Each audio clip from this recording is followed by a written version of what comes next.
Ah, mais vous voulez... Non, je veux carrément filmer. D'accord. C'est beaucoup plus facile. On va pas faire l'interview ici. Hein? On fait pas l'interview ici. C'est pas grave, on fait la préparation. Ouais, on fait la préparation. Alors, C'est un peu j'extrairai Tour des Amériques de Franche-Comté à... C'est vous, Philippe? Alors, moi je suis Philippe Mathieu. Ouais, je suis rassuré. On va faire ce tour des deux Amériques sur 5 ans. Départ de Gibraltar durant l'hiver.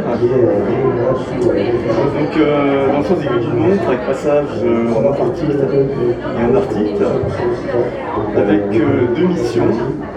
Une première mission, c'est de la recherche scientifique, accroître les connaissances sur la biodiversité marine, les aspects physico-chimiques de l'océan et les liens avec le climat, parce que tout est vraiment lié. Deuxième mission, de loin la plus importante, aller à la rencontre des élus locaux, du grand public et des zones scolarisées pour les deux Amériques, en leur expliquant pourquoi il faut sauver impérativement la biodiversité marine. Oui, aujourd'hui, il y a 1 milliard d'hommes à travers le monde. Certains scientifiques pensent qu'à l'heure où on va, on aura pêché le dernier poisson en 2046. C'est vraiment très proche.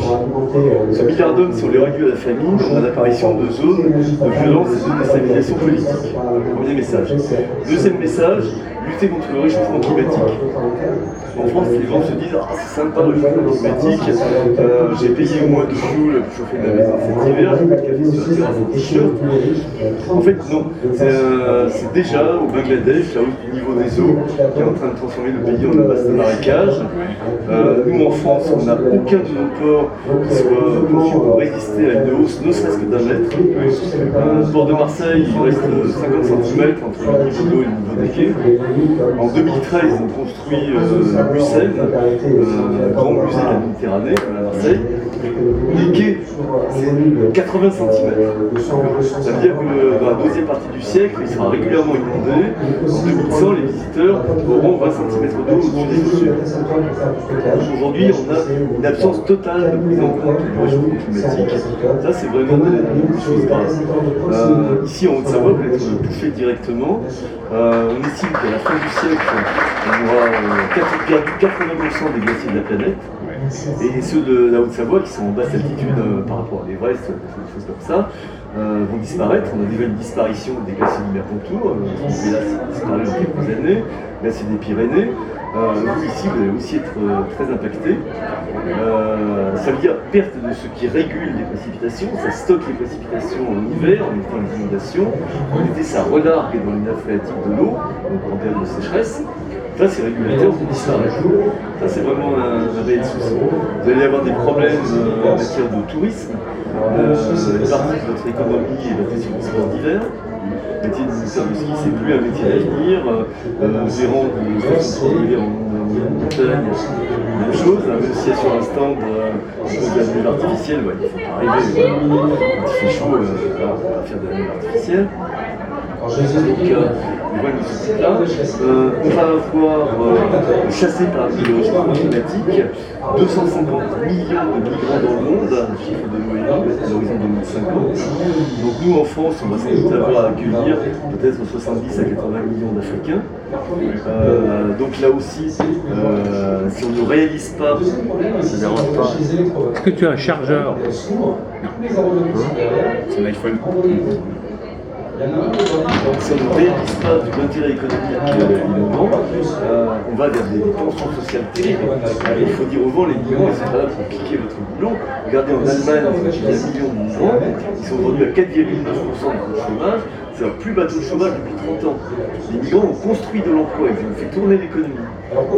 Nous en France, on a refusé l'accueil des migrants, y compris sur le plan de l'Aquarius, et on en est à 8,8% de son chômage.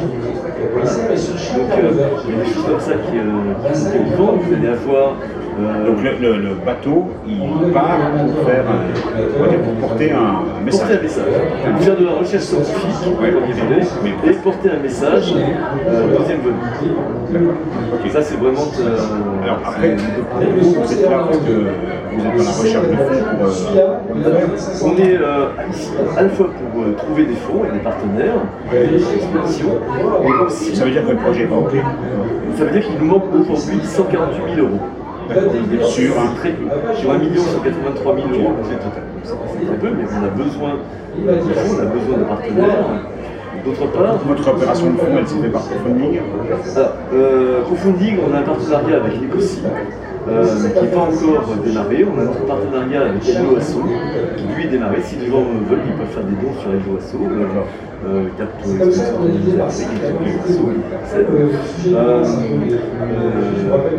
Oui, puis on est là aussi, parce que on est aujourd'hui 88 personnes navigants, 66 marins, 22 plongeurs.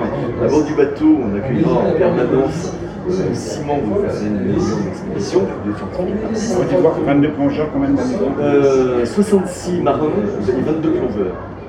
Et en plus de ça, il y a une personne à la terre, une quarantaine de personnes. Les marins, plongeurs, tout ce monde-là, tu connais? Une bonne partie ne se sont jamais encore rencontrés. Ils vont se découvrir à bord du bateau. Et la motivation de tous ces gens-là? Lutter contre le réchauffement climatique, lutter pour la transition de la biodiversité marine. Et nous, on est là aussi pour nouer des contacts avec les collègues et des lycées. On est nombreux, donc une grosse partie de l'expédition sera à terre. Il y aura 5 ou 6 qui seront en train de naviguer. On va se relayer par période de 4 à 5 mois. On va continuer à intervenir, comme on le fait depuis un an, dans des collèges, dans des lycées, faire des conférences, on en fait 2 par mois à peu près, partout en France. On était à Castelnaudary le 25 mai, là je suis avec vous, je repars à Nantes où il y a XXLR, on y sera du 4 au 6 juillet, là c'est 110 visiteurs attendus, c'est 25 fois ce salon, c'est tous les événements. Ok. On a un volet pédagogique qui est très important qui s'est développé en France. D'accord. Alors, moi, ce que je vous propose, on va se mettre dehors. C'est plus cool.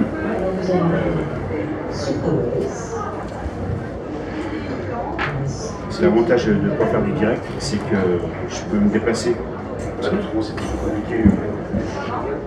En fait, le salon n'est pas prévu. Le salon n'est pas prévu pour